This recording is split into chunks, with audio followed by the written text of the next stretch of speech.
Alhamdulillah, puja serta puji syukur kita kehadirat Allah Subhanahu wa Ta'ala atas segala karunia dan nikmatnya. Kita masih diberikan kesehatan, kekuatan dan kesempatan oleh Allah Subhanahu wa Ta'ala,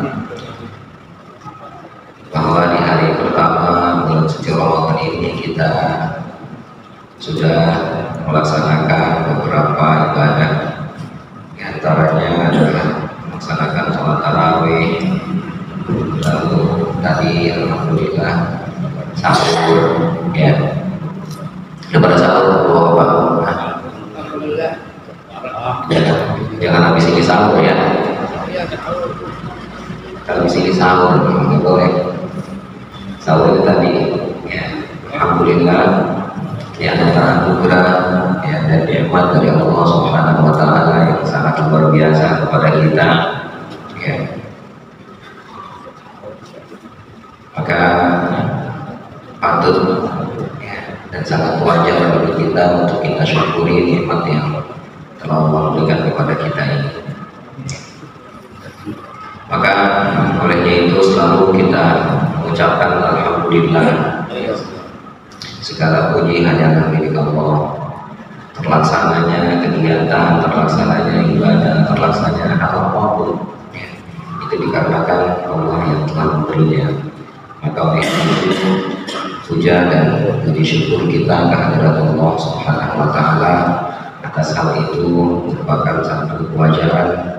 Bahkan menurut Mu'tazilah, ya, bersyukur itu merupakan kewajiban. Nah, maka kita selalu memuja dan memuji Allah Subhanahu wa Ta'ala serta bersyukur atas segala karunia dan nikmatnya. Ya, selain kita ini sebagai hamba, kita pun, ya, berharap agar apa yang Allah berikan kepada kita Allah tambahkan. Ya, sebagaimana yang Allah firmankan di dalam Al-Quran, in syakartum la'azidannakum. Jika kalian mau bersyukur atas nikmat yang aku berikan, pasti akan aku tambahkan. Nah, maka olehnya itu bersyukur ini merupakan salah satu kunci bagi kita untuk kita selamat, baik di dunia maupun di akhirat kelak. Tidak lupa salawat salam kita kepada Nabi kita tercinta Nabi Muhammad sallallahu alaihi wasallam beserta para keluarga, para sahabat dan pengikutnya hingga akhir zaman. Mudah-mudahan salawat yang kita bacakan kepada Nabi kita tercinta Nabi Muhammad sallallahu alaihi wasallam dapat menjadikan kita umatnya yang senantiasa melaksanakan segala sunnah-sunnah yang pernah beliau ajarkan, dan yang kita harapkan adalah kita mendapatkan syafaat darinya di yaumil qiyamah kelak. Amin ya rabbal alamin. Bapak-bapak jemaah sekalian yang dimuliakan Allah Subhanahu wa Ta'ala, ya, ini kajian kita biasanya memang membaca kitab, ya. Berharap, ya, kita mendapat inspirasi, mendapat pencerahan, ya, dari apa yang telah dikarang, apa yang telah dibuat oleh ulama kita. Nah, kitab yang biasa kita baca ini adalah kitab Mutasyafatul Qulub, ya, yang artinya adalah membuka hati, ya. Jadi hati kita ini memang luar biasa Allah buat, ya, sangat kompleks, ya. Jadi kalau kita mau bilang hati yang ada di diri kita ini, ya, kita bilang jantung. Namun ternyata dalam diri manusia itu selalu ada yang fisik dan selalu ada yang non fisik, ya. Selalu ada jasad, selalu ada ruh. Maka hati itu punya tabir, punya tameng yang berlapis-lapis, sangatlah banyak, ya. Maka ketika hati itu berjulur, maka dia sudah tidak bisa lagi untuk mendengarkan kebaikan. Itulah yang dimaksud dengan Allahu ala qulubihim. Allah telah menutup hati orang-orang kafir, sehingga untuk mendengarkan kebaikan itu gak mau. Boro-boro diajak ngedengerin ogah. Akhirnya ada doa yang diajarkan oleh Al-Quran, Allahumma ja'alna minal ladzina yastami'una al-qawla fayattabi'una ahsana. Ya Allah, jadikanlah kami agar menjadi orang-orang yang mendengarkan ucapan, mendengarkan ucapan dan mengambil yang terbaik dari ucapan itu. Ini yang dimaksud dengan berlapis-lapis. Sudah mau mendengar bagus, tapi kalau semua didengar tanpa filter itu pun kurang bagus. Jadi orang ngomong apa aja dengerin diikutin semua, salah juga. Nanti kayak cerita Juha itu, saya sering cerita ini. Juha itu orang tokoh yang dibuat oleh orang Arab, tokoh lucu namun selalu memberikan hikmah, selalu memberikan inspirasi baik kepada kita.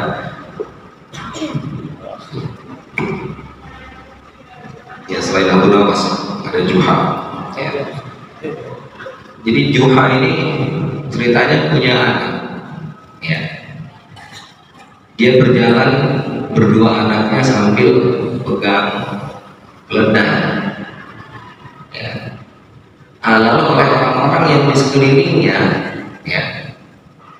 kata orang ketika dia lewat dibilang orang, lah itu orang bagaimana sih? Kok punya keledai kagak ditaikin? Akhirnya sama dia anaknya ditaikin ke keledai. Bapaknya nuntut keledai. Ketika dituntut sama bapaknya, kata orang apa lagi? Kata orang bilang, ya Allah, sombong amat sih, masa anaknya di atas, bapaknya yang nuntut. Tuker sama dia, anaknya yang nuntut, bapaknya yang di atas. Kata orang apa? Dasar kagak berpikiran, bocah disuruh nuntun keledai, bapaknya yang pegang. Akhirnya ditaikin dua-duanya, bapaknya naik, anaknya naik. Orang bilang apa lagi?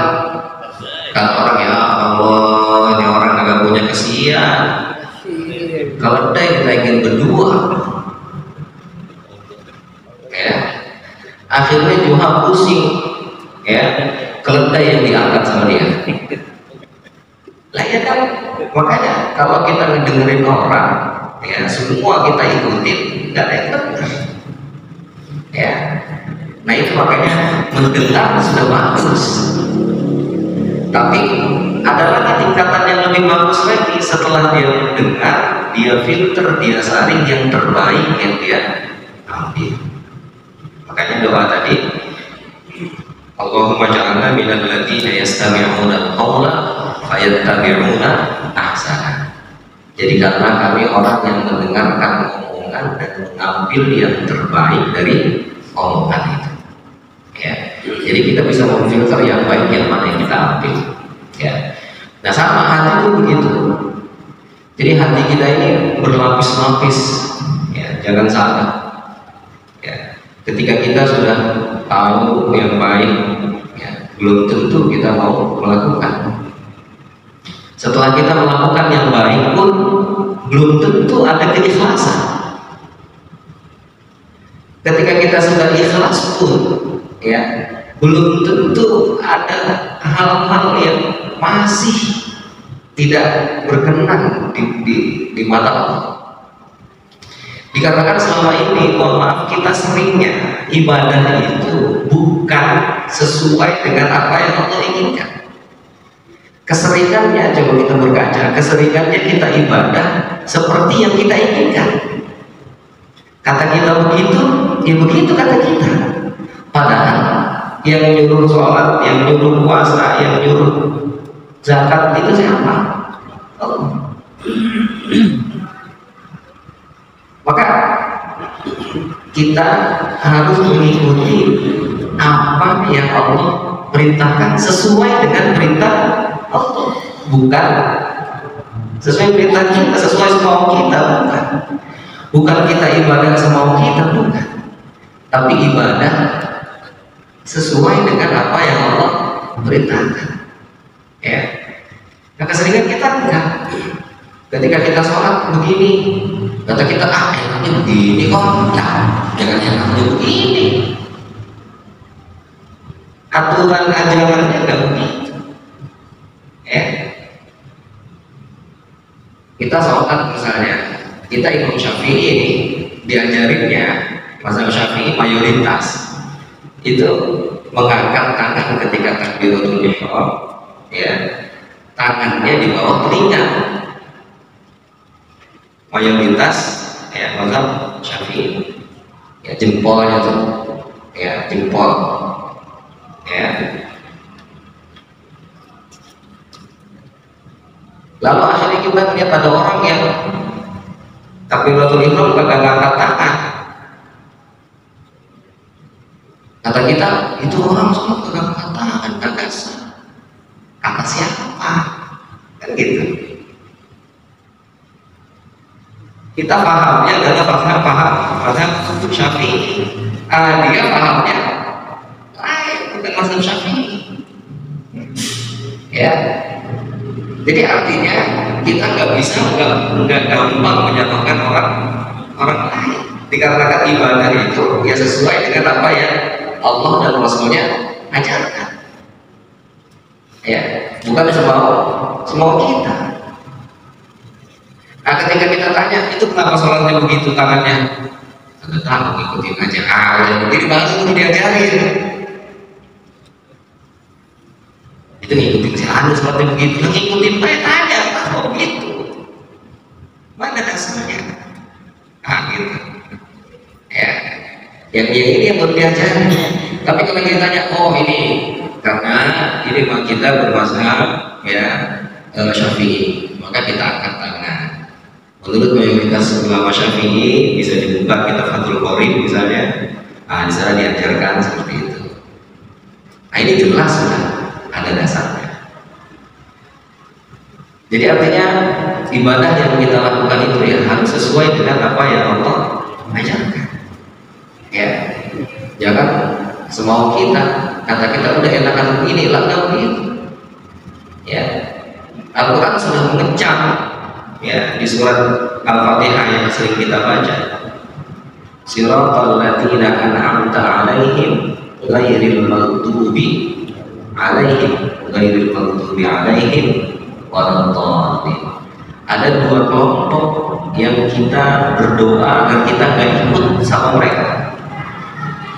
Siapa? Al-maghdubi 'alaihim. Al-maghdubi 'alaihim itu siapa? Orang yang dimurkai oleh Allah. Orang yang dimurkai oleh Allah itu ya kebanyakan mayoritas ulama tafsir menafsirkan itu adalah orang Yahudi. Namun kalau diteliti ciri-cirinya ya, orang Yahudi itu apa? Orang yang gampang ngeritik orang, dikit-dikit ngeritik, dikit-dikit ngeritik, ya, terlalu cerdas, kebangetan pinter, ya, ujungnya pinterin. Jadi bukan berarti nggak boleh kritik, bukan. Silahkan kritik, namun ya ada caranya. Ya, terlalu gampang setiap sedikit dikritik ya nggak maju-maju orang akhirnya. Kayak Jumat tadi, begini salah, begitu salah, terus dikritik terus, nggak ada yang benar jadi. Ya, Sedangkan yang kedua adalah at-dhalin, orang yang tersesat. Mayoritas ulama tafsir menafsirkan dhalun itu, orang tersesat itu adalah Nasrani. Apa ciri khasnya orang Nasrani? Ciri khasnya adalah tidak mau mengupgrade, ya, tidak mau mengupgrade pengetahuannya. Dia percaya kepada Nabi Isa, namun tidak mau percaya kepada Nabi Muhammad. Nah itu kan. Nah maka kita orang Islam, ya, berdoa kepada Allah jangan mengikuti dua ciri orang tadi. Jadi tidak khusus kepada Yahudi dan Nasrani, tapi lebih kepada ciri yang dimiliki oleh kedua kelompok itu. Ya. Nah maka kembali ke tadi hati kita yang berlapis-lapis hijabnya, berlapis-lapis tamengnya, ya. Nah itu kita berdoa ke Allah agar dibuka satu persatu tamengnya. Ya. Maka ketika tameng itu sudah dibuka, ya, nah maka akan tampaklah kebesaran Allah. Ya. Maka dia akan menjadi ibadur rahman, dia akan menjadi hamba-hamba Allah, ya, yang selalu mendapatkan hidayah dan petunjuk. Ya. Nah salah satu di antara cara yang dijelaskan oleh para ulama, di antaranya adalah kitab Kasyafatul Qulub ini, karena Nabi Muhammad Ghazali. Ya. Baik, kemarin terakhir sampai kita di halaman 25. Yang mana ya? Ada Pak? Atas.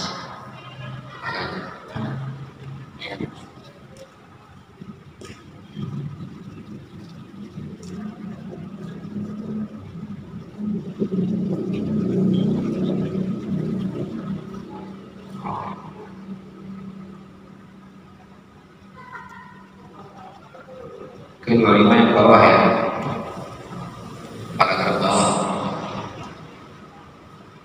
Wasu'ila ba'dul ulama, ya sambil kita nanti menjelasin Ramadan dikit-dikit ya, mudah-mudahan ada sambungannya. Wasu'ila, dan ditanya ba'dul ulama, sebagian ulama, hal ya'riful 'abdu idza taba, apakah mengetahui al-'abdu seorang hamba idza taba, jika dia taubat, anna taubatahu, bahwasanya taubatnya itu kubilat, diterima, amrudan, ataukah ditolak. Nah ini, apakah seorang hamba mengetahui, ya, apakah taubatnya itu diterima ataukah tidak, ya. Nah, sebagian ulama ditanya ke Imam Ghazali. Faqala, lalu dia menjawab, lahu ma fi dzalik, tidak ada yang pasti dalam hal itu. Ya, kalau zaman dulu bisa jadi, ya, sebelum zaman Nabi Ibrahim. Jadi sebelum zaman Nabi Ibrahim, ya, itu kalau amalnya diterima itu, jadi seperti misalnya contoh antara Qabil dengan Habil, ya, ketika mengedepankan kurban, ya, yang diterima itu langsung dimakan oleh api, hilang, gitu, ya. Jadi kalau dia tetap ada, nggak hilang, nggak dimakan oleh api, itu berarti ditolak, ya, nggak diterima. Nah kalau sekarang nggak ada, ya, maka ulama jelas-jelas mengatakan tidak ada kepastian dalam hal itu. Walakin, akan tetapi lidzalika alamatun, untuk diterima atau tidaknya amal seorang hamba itu ada tandanya, ya, ada tandanya. Yang pertama, an yara nafsahu ma'sumatan minal ma'siyah, dia melihat dirinya ini terjaga dari maksiat, ya. Jadi kalau orang taubatnya diterima, ya, maka dirinya ini akan melarang untuk dia melakukan maksiat. Ya. Kalau dia sholat, salah satu contohnya misalnya, ketika dia sholat, pada saat orang itu sholat, nggak mungkin dia maksiat. Karena dia sholat. Ya. Nah maka kalau pahala sholatnya diterima setelah sholat, maka dia akan terlarang ya, untuk melakukan maksiat. Gitu. Ya. Yang kedua, wa yara al-faraha an qalbihi ghaiban, dan dia melihat kegembiraan dari hatinya itu ghaiban, hilang. Ya. Melihat kegembiraan dalam hatinya itu enggak ada. Yang dia lihat adalah warabbu syahidan. Dia menyaksikan Allah. Jadi bukan senang karena sudah melakukan ibadah. Karena kalau dia senang melakukan ibadah, akhirnya yang ada adalah ria atau bahkan sombong. Wah, gua nih malam tahajud, ya, malam, luar biasa itu, ya.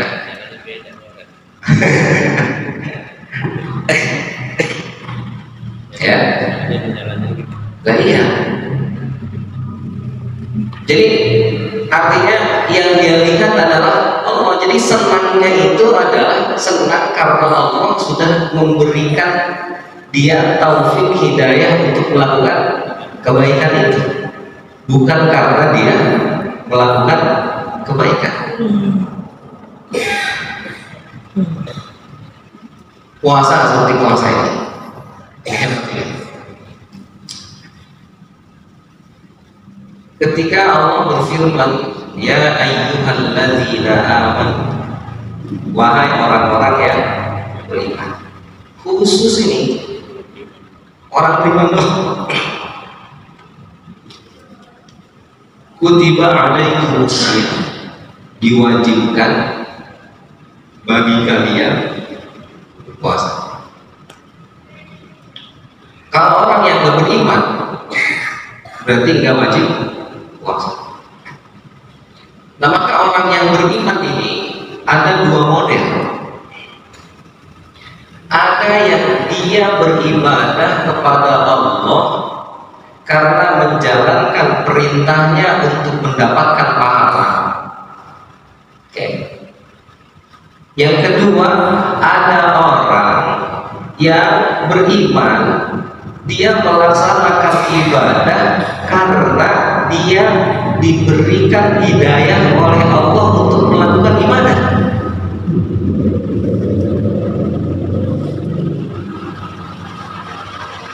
Artinya dua model yang berbeda, sama-sama beriman, sama-sama puasa. Ya. Jadi ada orang yang memang dia melakukan puasa itu karena ada perintah puasa, lalu akhirnya katanya puasa akan mendapatkan ini, mendapatkan ini, mendapatkan ini. Akhirnya dia puasa ingin mendapatkan ini, mendapatkan ini. Oke, benar, benar. Silakan. Memang itu yang diperintah.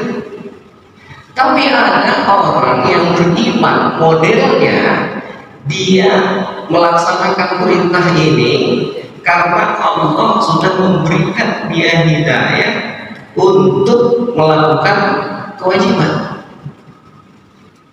Jadi yang dia pandang adalah yang memerintahkan puasanya, bukan mendapatkan pahalanya.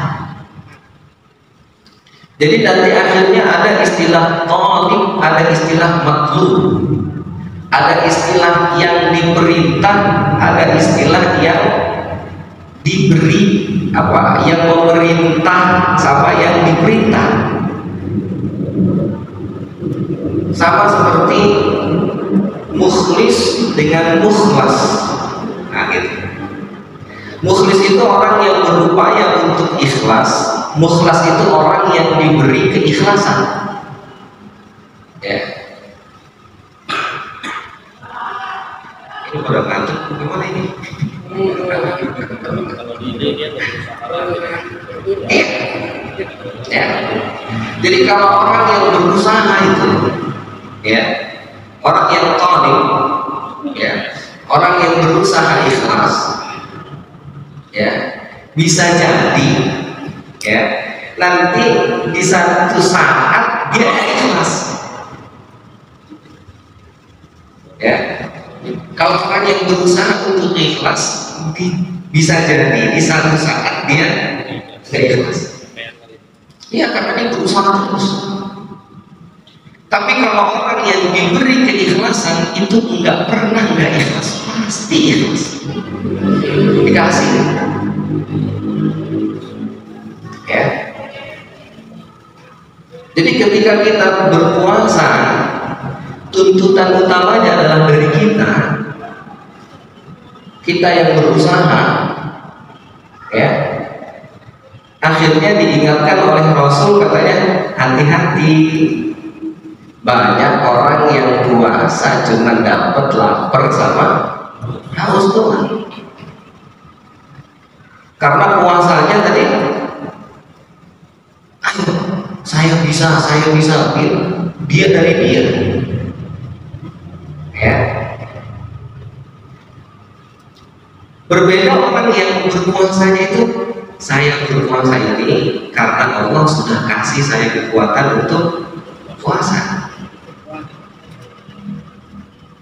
Jadi dianya nggak ada. Bukan karena, oh iya saya kok puasa lah, masa nggak buat cuma segitu doang, ya. Jadi antara thalib dengan matlub itu berbeda nantinya. Meskipun kelihatannya sama, apa yang pertama nggak boleh, silakan. Akhirnya dibilang inilah nanti tingkatan. Akhirnya inilah yang dibilang nanti kelas. Ya, kalau orang yang kelasnya sudah kelas tinggi, ya, maka sudah yang diharapkan hanyalah Allah yang memberi, bukan lagi yang apa yang Allah janjikan. dan katanya kalau orang dikasih lo bisa aja dikasih sama lu bisa. Nah iya, sangat itu benar. Namanya dikasih itu siapa aja bisa. Tapi kan sekarang yang mau ngasihnya itu siapa? Ya, kapan yang mau ngasih itu ngasih? Nah itu dia. Bagaimana supaya dikasih? Ya sudah mulai ikhlaskan itu. Lepaskan beban-beban, lepaskan segala macam keakuan itu. Tanamkan dalam diri kita la haula wala quwwata illa billah. Ya. Maka ada doa, ya, yang diajarkan Rasulullah kepada Sayyidatina Fatimah. Ya, ini doa hebat ini. Ya. Doanya pertama, ya Hayyu ya Qayyum. Bisa ya Hayyu ya Qayyum. Ya Hayyu ya Qayyum. La ilaha illa anta. Oke, gampang semua kan? Ya Hayyu ya Qayyum, la ilaha illa anta, bi rahmatika astaghith, bi rahmatika astaghith, bi rahmatika astaghith. Ismnya lo ini. Astaghith, ya, astaghith, bi rahmatika astaghith. Oke. Aslih li sya'ni kullahu, aslih li sya'ni kullahu, aslih li sya'ni kullahu, aslih li sya'ni kullahu. Oke. Yang terakhir, wala takilni ila nafsi tarfata ain. Terakhir.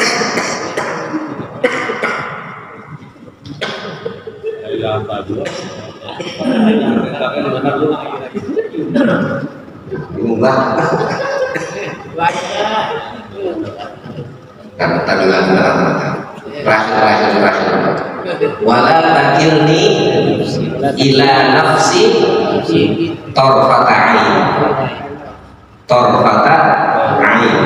Wala takilni ila nafsi tarfata ain. Ulangi ini.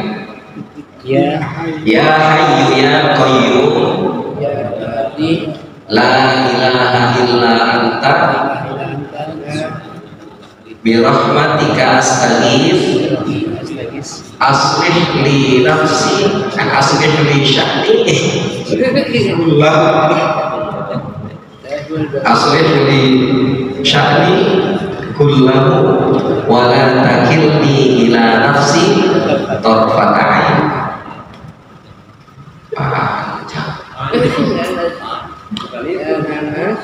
Cuma 5.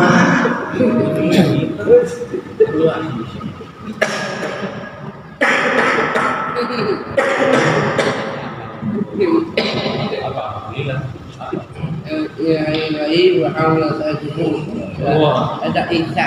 Nih artinya, beda artinya. Ya Hayyu ya Qayyum, wahai Zat yang maha hidup dan maha Qayyum, ya, maha kuat, maha ada, maha mendirikan, maha melaksanakan. Oke. La ilaha illa anta, tidak ada Tuhan selain Engkau.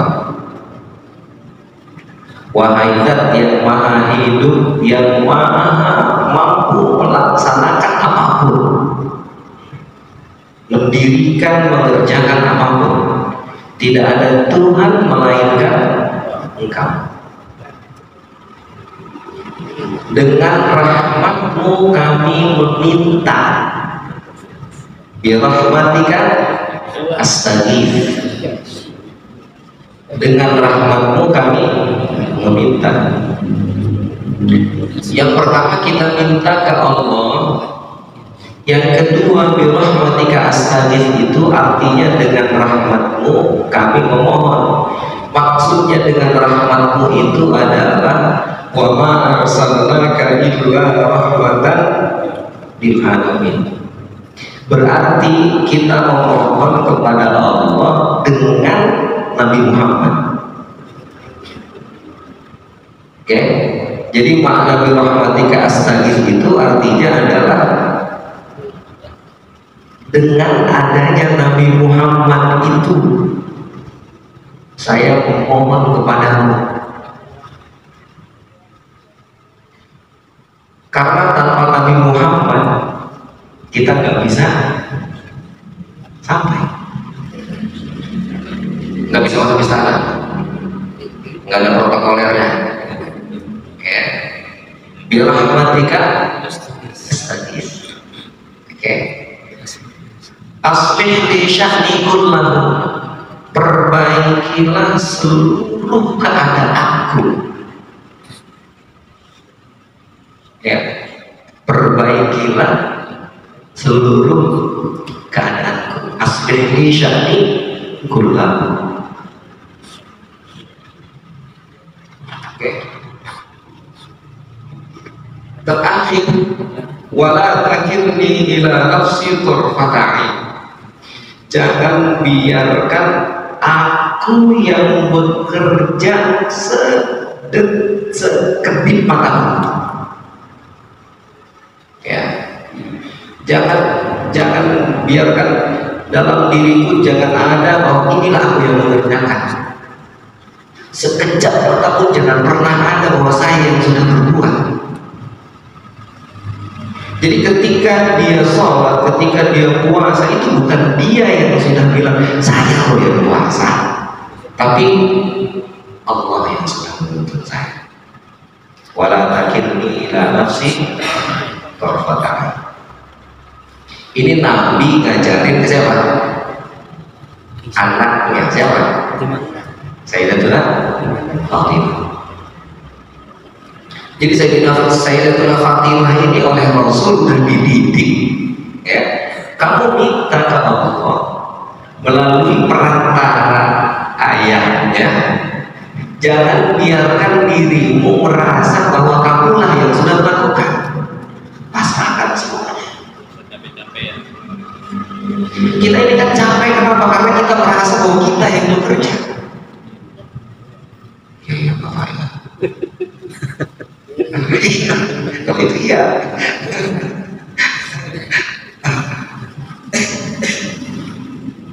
Tapi kalau kita merasa hilang perasaan kerja kita senang dalam melakukan, itu nggak ada capeknya. Ya, kita capek itu karena ketika kita berharap mendapatkan sesuatu, tiba-tiba harapan kita pupus, kita nggak dapat, akhirnya kita bilang apa? Capek. Kalau kita nggak,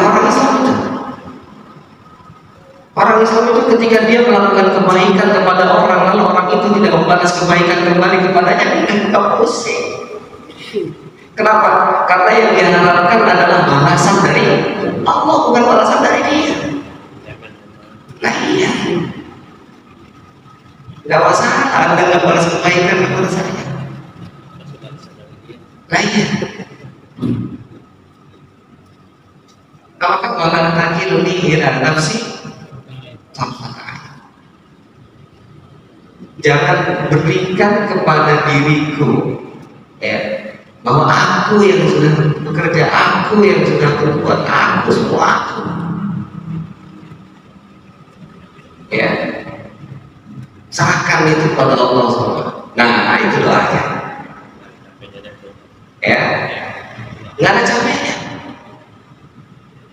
Orang mau bilang apa, mau bilang terserah. Nah iya, saya mau cuma apa tuh? Ya, nah itu doanya. Ya Hayyu ya Qayyum, la ilaha illa anta bi rahmatika astaghith aslih li sya'ni kullahu wa la takilni ila nafsi tarfata ain. Udah, sekali lagi. Ya Hayyu ya Qayyum, la ilaha illa anta bi rahmatika astaghith aslih li sya'ni kullahu wa la takilni ila nafsi tarfata ain. Oke, nah udah ya. Tapi dua. Iya kan, dua kan.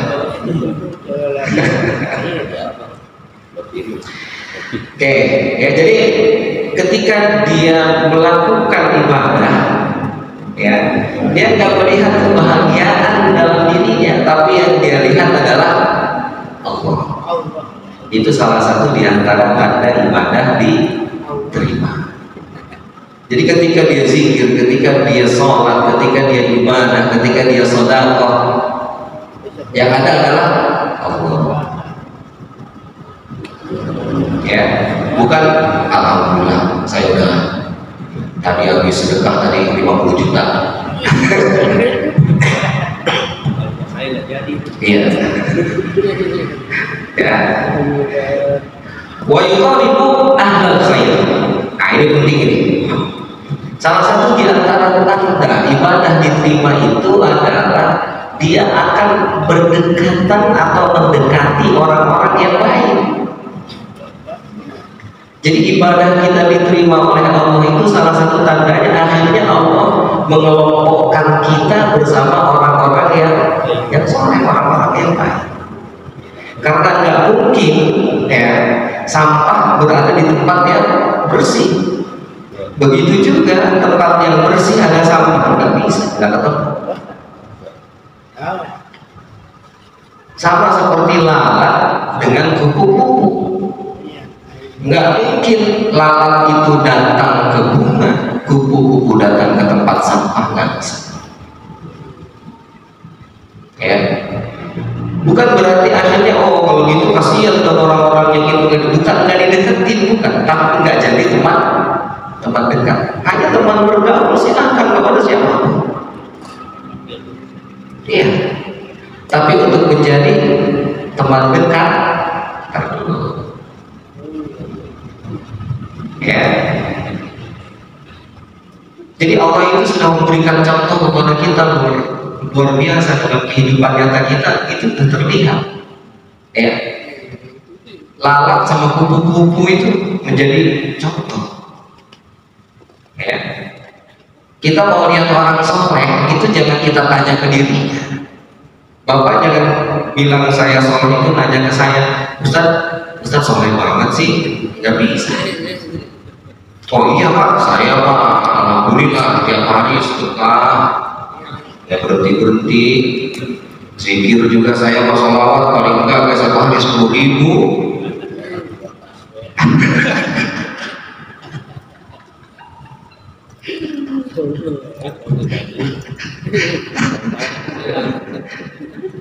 Ya, mau lihat saya soleh dari mana? Temannya siapa?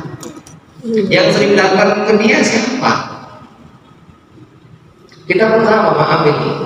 Ya, kalau ada yang sakit, ada yang apa, datang ke rumah katanya kiai, datang katanya ustaz. Ya, yang datang ke siapa situ?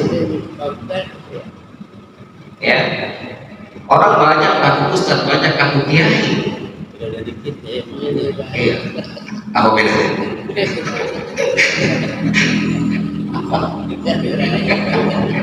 Lah iya deh.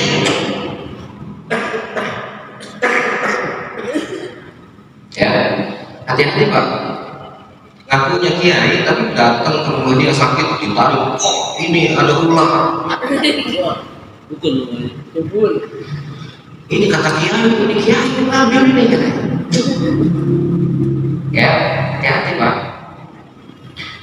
Anda ini sakit udah berobat kemana-mana udah sembuh kan? Ini bukan penyakit biasa. Kiriman. Ini kiriman.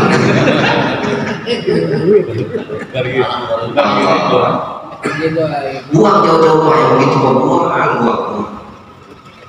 Ya. Yakin kalau Allah nggak ridho, Allah nggak izinin, nggak terjadi, udah begitu aja. Mau kiriman apa kek? Kalau Allah nggak izinin, nggak jadi, udah begitu aja. Kan kalau kita tahu misalnya kita dibilangin ente diguna-guna sama si anu, nah si anu ya Allah, dia padahal saya sama dia semangat banget apa dia begitu sama saya. Lah kalau dia lagi nyantai-nyantai banyak buru-buru ngerti yang begitu. Lah iya. Yang ada bukan malah sehat, malah tambah sakit. Lah iya, sakitnya akhirnya bukan sakit yang tadi, tapi malah sakit hati, perasaan rusak. Maka ibadah yang kita lakukan itu akan mengantarkan kita kepada kelompok yang baik. Ya. Dianterin. Ya. Enggak bisa.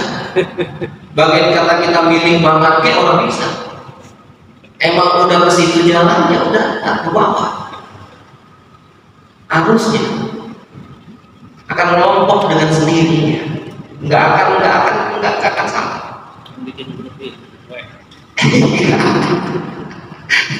Bubarin.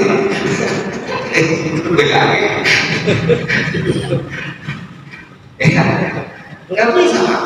Nanti dia akan terkumpul dengan sendirinya.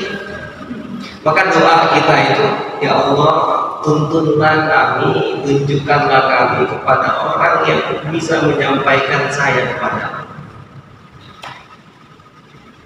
Udah. Lah iya. Anu Allah. Ya, kita melakukan kebaikan, kita khidmat, melayani orang, melayani siapapun. Karena Allah, tapi Allah kan tuntun kita, ini nih jalannya. Ini dikasih tahu kemarin. Entar jangan dikasih tahu, nggak cocok ini nggak cocok. Nggak semuanya kata cocok, susah. Kalau kita yang milih, Lah kita yang milih. Ya. Jadi nanti ada istilahnya apa? Kalau orang sufi bilang ada istilahnya aroma yang sama nanti akan tercium. Ya. Jadi ketika ahlul Quran ketemu dengan ahlul Quran itu udah langsung apa? Sama gelombang. Sama gelombangnya. Ya. Benar itu sama gelombangnya. Jadi pas cun itu pop, nah ini pas. bukunya buku ya. Lah iya. Gitu. Ya. Nah, itu tanda ibadah diterima. Wa yubaidu ahli fisq, ahli fisq menjauhi ahli fasik. Ahli fasik dijauhin kan. Lambat laun dia akan terpisah dengan sendirinya. Ya. Alhamdulillah sekarang dia bertemu dengan orang buruk, dia, tapi dalam hatinya selalu ada kebaikan, selalu ada kebaikan. Allah kan ambil dia, nggak mungkin kan. Ya. Jadi salah satu di antara ibadah diterima itu tandanya adalah mendekati orang baik, menjauhkan orang yang buruk. Fayaral qalil minad dunya katsira. Ya. Melihat yang sedikit dari dunia itu banyak. Apa yang Allah kasih dalam dunianya meskipun sedikit dia lihat banyak. Alhamdulillah. Selalu bersyukur. Wal katsir min amalil akhirati qalilan. Sedangkan yang banyak dari amal akhirat itu sedikit. Dia baru sholat, dibilang belum sholat belum. Sholat lagi. Kita kan pulang. Udah dapat honor 1 bulan 10 juta. Kerja lagi di sini kagak dapat, ya masih kurang, ya kurang semua. Melihat dunia selalu kurang. Tapi melihat kebaikan, ya baru ke sholat jamaah subuh kata dia. Gua sholat subuh berjamaah. Jangan ke masjid lagi. Baru satu masjid udah.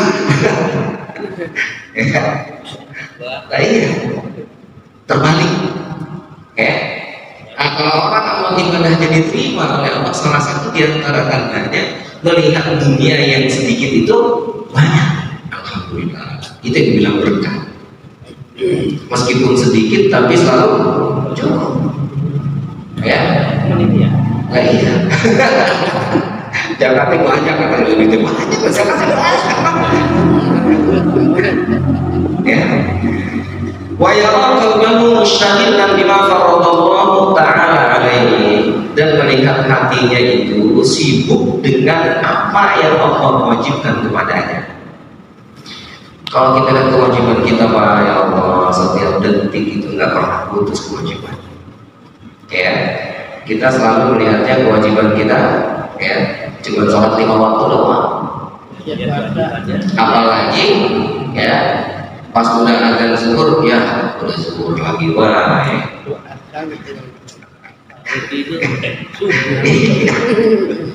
Ya. Wa yakunu hafizan li lisani. Ya, dia menjaga lisannya.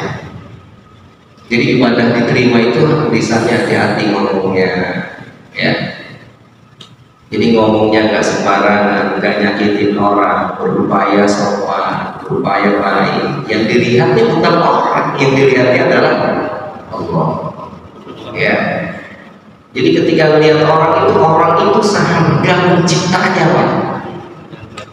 Lagi ya, ini orang begini nih, jangan dilihat orangnya, lihat Tanya. pencipta Kuasa. Allah. Ya, itu. Ya. Satu orang itu, satu makhluk itu seharga pencipta. Ya, maka kita menghargai orang itu bukan orangnya, tapi yang telah menciptakannya. Yakun hafizan lisan. Daimul fikri mulazimul qawmi wan nadamati ala ma farrata min dzunubi. Ya. Dia selalu berpikir, ya, selalu merasa gelisah, selalu merasa menyesal terhadap kekurangan-kekurangan yang dia lakukan dari dosa yang dilihat dosanya aja. Astagfirullah, ya Allah, saya sudah berdosa. Astagfirullah. Jadi bukan yang kira udah saya taubat, udah aman, udah. Iya.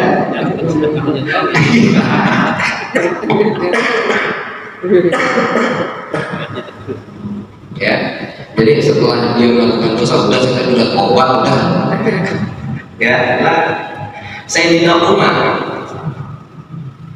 dikabarkan Sayyidina Umar itu di pipinya itu ada garis. Ya, Sayyidina Umar. Kenapa?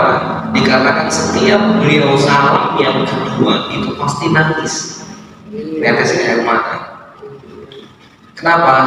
Karena beliau ingat waktu sebelum masuk Islam itu beliau pernah membunuh anaknya pada saat bayi karena kebiasaan orang Arab jahiliyah. Kebiasaan orang Arab jahiliyah itu kalau lahir perempuan langsung dikubur hidup-hidup. Itu yang dimaksud dengan maut budak. Ya, jadi lahir bayi perempuan langsung kubur hidup-hidup. Gitu. Sayyidina Umar selalu ingat itu setiap beliau salam terakhir, salam yang kedua dari sholatnya, pasti netes air mata. Selalu mengingat dosa yang pernah dia lakukan. Padahal kata Nabi, orang yang masuk Islam maka semua dosa sebelumnya sudah habis dihapus. Iya. Ya. Tapi ternyata masih ingat dosanya. Nah iya, ya itu tuh kalau diingat dosa dulu berarti dia harus banyak ibadah. Bukan ibadah yang diingat. Ya. Nah kalau kita kan yang dihitung itu ibadah kita, dia udah apa ini, udah apa ini. Nah ya. Nah mudah-mudahan puasa kita di awal hari ini penuh dengan semangat, penuh dengan harap agar Allah selalu memberikan hidayah kepada kita sehingga kita bisa melakukan ibadah ini dengan baik dan benar sesuai dengan tuntunannya, dan kita dijadikan sebagai hamba-hamba Allah yang selalu mendapatkan hidayah hingga akhir hayat kita. Amin ya rabbal alamin. Nakifuna wallahu a'lam bissawab.